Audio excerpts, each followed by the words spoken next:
This is the Pathfinder Inner Sea campaign map, and you're in the Andorran continent. Well, in the land of Andorran, and see you can see due north of Andorran, a couple words up. See Falcon's Hollow. Well, that's where this little story takes place, and you can actually see in the handouts on the same tab on the top right hand side, you can see that there's a handout for Fox Hollow as well, and it has lore about the town, and I'm still adding more as well. So in fact, I was going to add more this week, but that just didn't happen. So you're in the town of Fox Hollow, and it's on the northern border of the Five Kings Mountains. The Asphodel Mountains are to the west, and to the east there's a bunch of fours where all the elves live. And the town of Falcon's Hollow is run by a pretty stern man, and this guy's name is Thulgrin Creed. And Falcon's Hollow is a pretty big lumber supplier for the entire area of Andorran, and there's a wood that everybody likes, and it's the dark wood, and it's a very buildable wood, and it's very sought after. So he pretty much has a monopoly on all the little lumber mills and logging companies and everything. He pretty much runs them all, and some he took by force. Some he actually purchased, some he actually started, but I mean, he's a really stern guy, but I mean, he does have the interest of Falcon's Hollow, from what I can tell. He's in the right state of mind for that. So, all right. So there's been a problem lately. Basically, you're a brave warrior that you're hailing from the town of Falcon's Hollow, and you are in the lands of Andorran, which is on the actual border. Andorran is actually on the border of the Inner Sea, and thus that is why this campaign series is called Inner Sea Campaign Series. Well, setting. Also, you know that the surrounding wilderness is full of goblins and other monsters, but lately these monsters have been growing bolder, carrying off children and livestock from outlying farmsteads. In desperation, the terrified townsfolk have turned to you for protection, basically, and the leader, which is I've already mentioned, Thulgrin Creed, he's actually promised to reward you 100 gold pieces if you can literally clear out a nearby dungeon where some of these creatures are held up and where they're actually said to where they actually live. It's a dangerous job, but you know in your heart that you're up to the challenge. You gather up your gear, a sturdy suit of chainmail armor, and your father's old longsword, and you head off into the woods, following the crude map that Thulgrin Creed had given you. After several hours of walking and vigorous climbing, you reach your destination at a desolate hillside. Just up ahead is the darkened entrance to a tunnel that you see. And you think that this is probably the place because this is actually where the map ends. So I'm going to switch you over to a new map, and we're going to get going.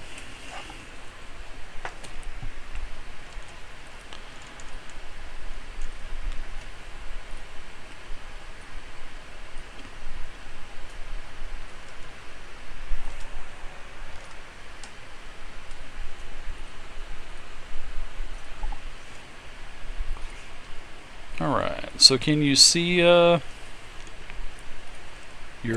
character and everything? All I see is blackness. Okay, 1 second.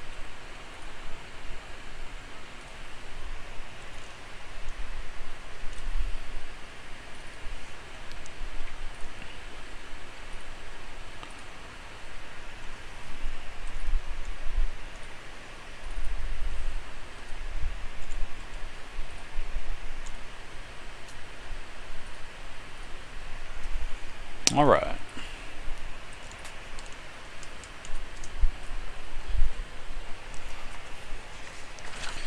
So on the left hand side you can see that there's like a magnifying glass on the toolbar over there. You can set that at like you could put it at like 80 to anywhere between 80 and 100. It should be okay for you. And you'll see on the map that there's the grids, and each grid is basically 5 feet. So, if you move one square up, that basically means that you move 5 feet for every square. So, all right. So you head into this tunnel, and you notice that it gets dark really quick. So do you want to proceed inside? This is it's going to be sort of like a choose your own adventure type of adventure for you, and it's really not meant for anything like this. But I wanted to see if I could put it together and this with this type of visual representation and everything. So I think it'll work out. So, but you are come through the entrance of the cave, and it is pretty lit here at the entrance. But if you choose, you can leave the cave and you can go back to town. But I don't think Creed is going to be too happy with that. So I guess you want to probably continue on. Yeah, of course. Alright, so you find yourself in a dark, dusty corridor heading down into the earth. As you walk quite a bit in, you notice that the light from the entrance quickly fades. So, you light a torch. So I've already given you light on the torch. So, you can move freely now. So, as you light the torch, you can hear with your little tinder twig, and you put some oil on it, and everything seems really quiet within this corridor, this dungeon or complex. You just need to explore it. So you can go directly north ahead, and you can see that as you start to move forward, which you can start moving your token whenever you're ready. Am I able to examine what's on the ground? Yes, that's like debris, like rocks and dust, and yeah, you can ask anything. Ask away. Yeah, this is basically just debris, rocks. So as you're moving up, you see that there is an opening ahead to what appears to be a room. And as you get a little bit closer to the entrance of this room, you hear a quiet growl. So you actually you draw your sword from your sheath. Yeah, you draw your sword from your sheath.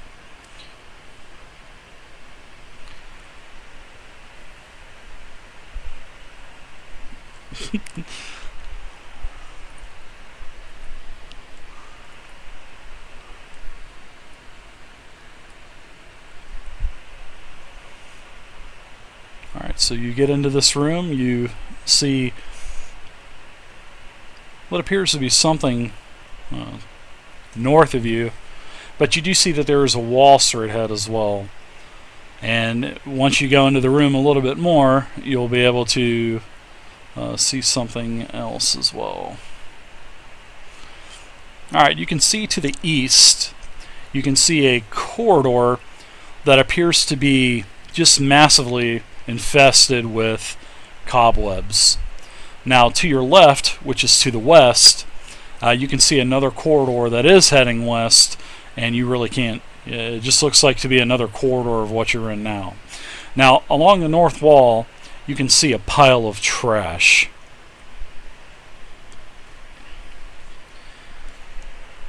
Now as soon as you move in a little bit more, your eyes detect some movement, and that pile of rags in the corner leaps up, and it reveals itself to be a vile goblin with warty green skin and a head shaped like a watermelon.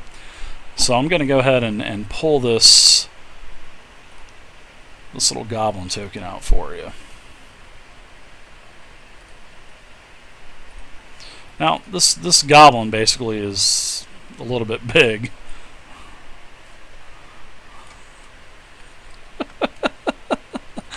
He had a big old water head.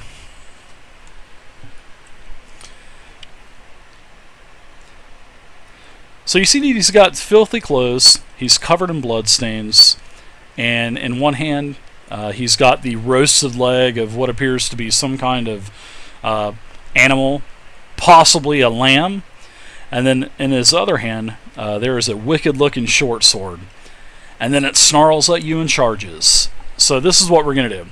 The first thing you always do in combat is, from the DM's perspective, you always, seeing that you actually had seen the trash pile moving and everything, you weren't surprised. So you always determine if there's the element of surprise first, and if there's not, then you basically roll initiative. So that is what we're going to do. We're going to roll initiative. So you can click on your token and hit the initiative macro.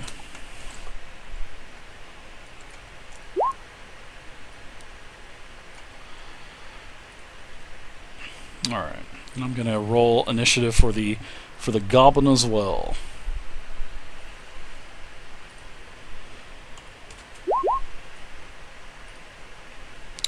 Alright, so it looks like you have a 15, a roll of a 15. The goblin had an 11.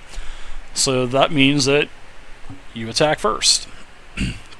So, how it works in Pathfinder, there's movement actions.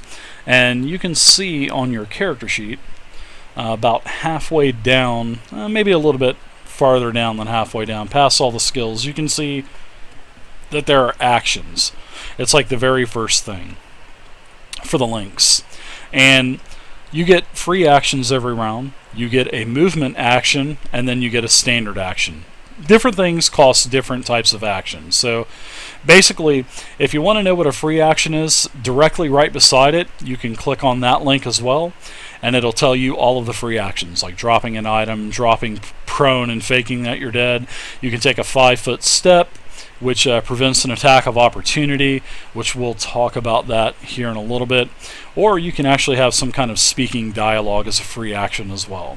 Now the movement actions, that is beside that, and your movement actions are basically moving. So if you have a 20-foot movement, which I think the dwarf has, that basically means that you can move 4 squares because each square is worth 5 feet. You can do all kinds of things. You can use an item. You can pull something out of your backpack with a move. You can stand up with a movement action. So there's all kinds of, drawing a weapon from a sheath. That costs you a movement. Then there's your standard actions, which your standard actions is right beside that. And you can use like special abilities for your class. You can use like a magic item or drink a potion with a standard action. You can cast a spell if you're a magic user. You can do a melee attack or a ranged attack. So those are the actions that you get. And the creatures get those same actions as well. So, but you have the first initiative, so you can do a movement action, and you can basically just charge in and attack the goblin if you'd like to. If you don't attack, he's definitely going to want to attack you. So.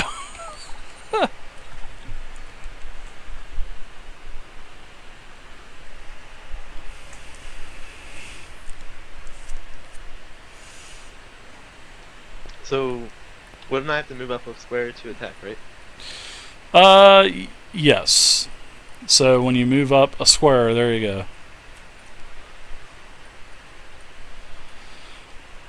There you go. There's the goblin. That's about the size of the goblin. So, as you can see, it's he shrank a little bit, you shrank a little bit, but the movement is correct. So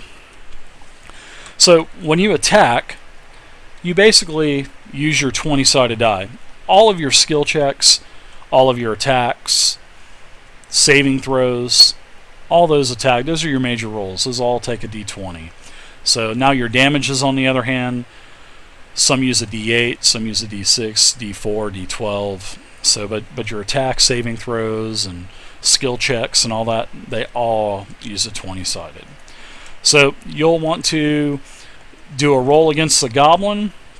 You're going to want to attack him. You'll be hitting his armor class because you'll be hitting him with your weapon. So that's his defense that will be used will be armor class. So you just want to roll higher than his armor class, and you have a +4 to attack as well. So.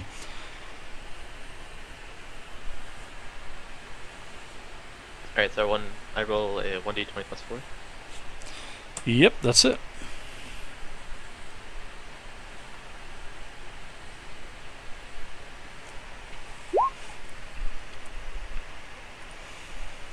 Alright, so you rolled a 1d20 plus 4, and you rolled an 8. So, unfortunately, that is a miss. So the goblin is going to attack you. So you've already had your turn. You've used basically your movement and your standard action. So we're going to go to the turn tracker, and the goblin is now going to attack you. So I'm going to go ahead and actually I'll go ahead and I'll use the macros as well. So.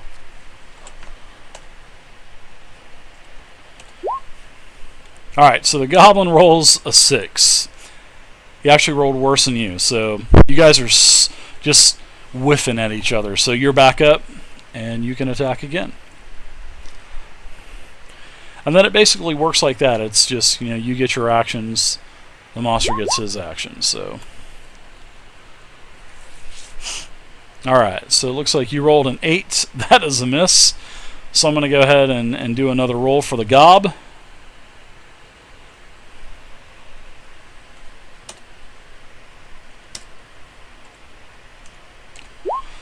And the goblin rolled a 17, and your armor class is an 18, so he almost hits you. As he swings, he hits your shield, and he almost gets you, but you're able to actually parry or block his blow away. So it's your attack again. This fight reminds me of just two people with clubs just standing there just mauling each other. Alright, you missed with a 12. Actually, a 12. Yep, it's barely a miss. So, back to the goblin.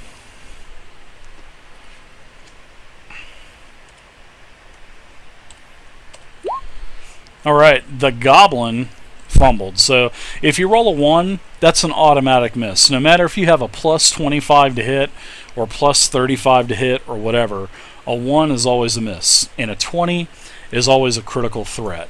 So, but then whenever you do a critical threat, there's another roll involved, but we'll worry about that when the time comes. So, but he missed you, and you're back up now. One of these days, somebody's going to hit, guys. And that's a miss. The goblin is still picking up his weapon because he fumbled, so you're going to get a free attack. So go ahead and attack one more time, because he rolled a 1 and had a critical miss. So, all right, there you go, you hit. 17 plus 4 is a 21. You were only hitting a 13 armor class, so yeah, you really caught him pretty good. So now on your character sheet, down below, you can see where the weapon that you're using, which is your warhammer. You'll see that the damage is 1d6. So you will do a 1d6 plus the damage bonus is a 3. So I roll 1d plus 3? Yep, 1d6 plus 3. That is correct. Wow. Up. So you did a plus 6, but it'll be 5 plus 3 instead of 6. Yeah, don't worry about it. So you clobber the goblin as the goblin just picks his short sword up off of the floor, and he draws it back and turns towards you. You connect him with your hammer, and he just goes down. You basically just one-shot the goblin with one hit. So that goblin is now dead. So congratulations on your first kill. Goblins are pretty easy anyway, so. It was kind of funny how we went like 4 rounds without nobody hitting each other. It's kind of funny.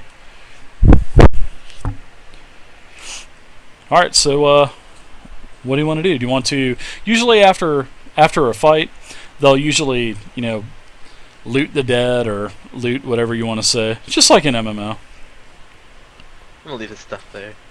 You sure? Because the next dwarf that comes along, he'll take it. He won't feel bad for taking it.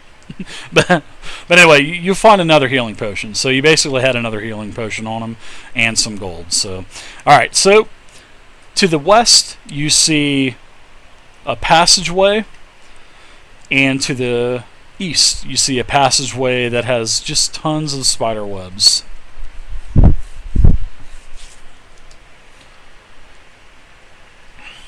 Okay, looks like you're gonna go. I guess you're gonna go east. Am I able to burn the spider webs with the torch? That's a pretty good observation. So, yes, you definitely can. So, 1 second. Let me get the next thing ready. So, with a final desperate lunge, you slid past the goblin's defense, and your hammer basically plunged into his chest, and the goblin snored one last time in pain and frustration. Then its bulbous eyes close, and it slumps dead to the ground. Then, like I told you, you took a little peek through his filthy little pouch, and you found some gold and a small glass vial filled with a red liquid, which you've already got several of those red liquid potions on you, so you notice it as a healing potion. So you notice when you looked around, you see that the rest of the chamber is empty. But like I had mentioned before, there's a corridor to the east that has a ton of spider webs, and to the west there's just another corridor that is just like the other one you just came in. And it looks like you're going to go east. So you said you wanted to light a torch. Well, you already got your torch lit, because you're basically holding your weapon in one hand and a torch in the other. And using your torch, you start burning away the webs, and you carefully make your way down the eastern corridor.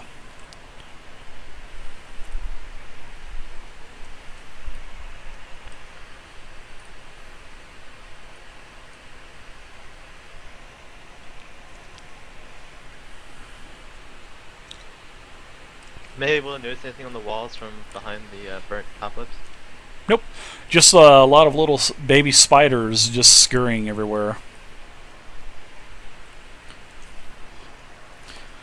But you notice after about 30 feet, you notice that the corridor looks like it starts to take a turn.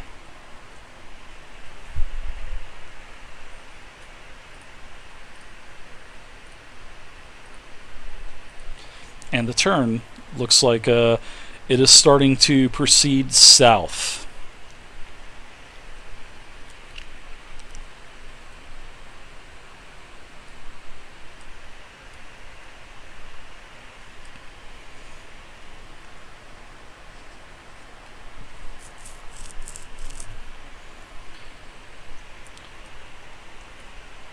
So as you proceed further south for about another 20 feet or so, you notice that there is quite a large opening, what appears to be a large chamber.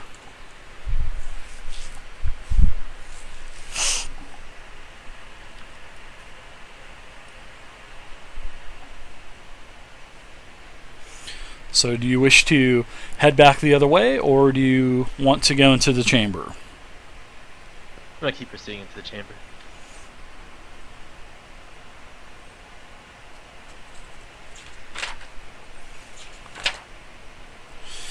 Alright.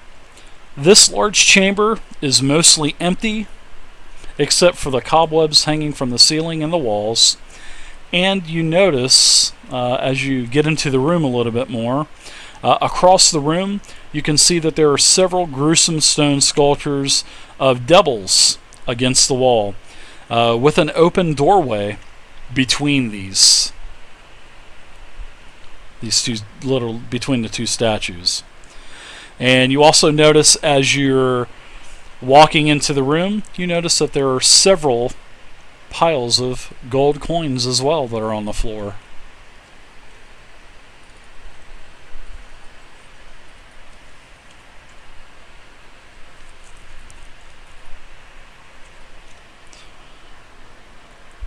So, seeing no monsters in the room, because you can literally see, I'm going to go ahead and give you a little bit more sight as well, I believe.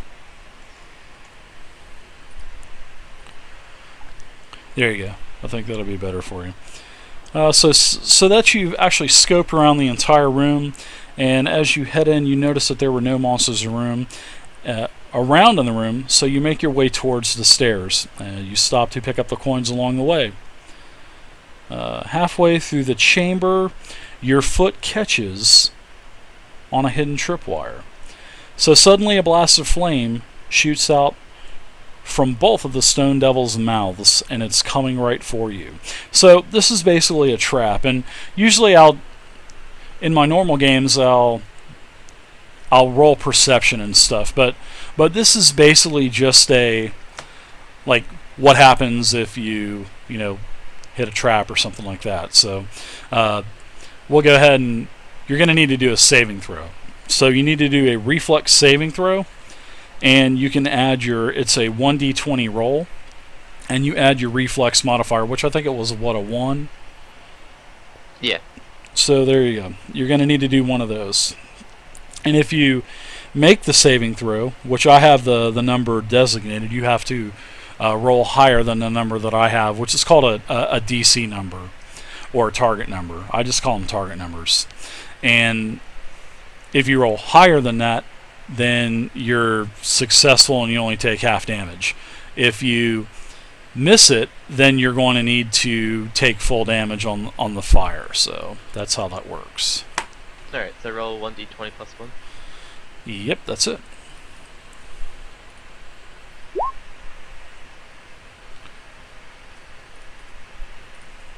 Wow. Oh yeah, you rolled a 20. Great job.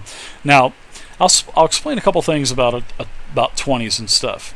Now, if you roll a 20, that's just an automatic success. If you roll a 1, it's an automatic fail. Now, seeing that you had a critical success on your, you do like this fancy tumble out of the way as you see these two streams of fire that shoot towards you. You literally are able to dodge out of the way. So you've dodged out of the way. You're able to get the gold coins, and the trap is sprung. So you're only going to take a total of 3 damage. So because a little bit of fire does catch you, but not all of it. Now, if you would have failed that saving throw, which the target number was an 11, if you would have rolled 11, you would have taken 6. So, but there you go, you got that, and you can see your life bar goes down a little bit. And if you need to use a healing potion tonight, you'll just tell me you want to drink it, and you can go back up to full hit points, which is 14. So, but there you go. You see the 2 statues.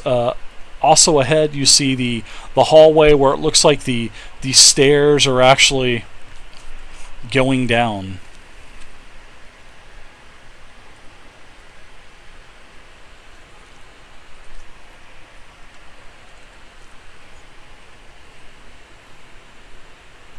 All right, 1 second before you go in. Just give me 1 second, because I need to change something up real quick.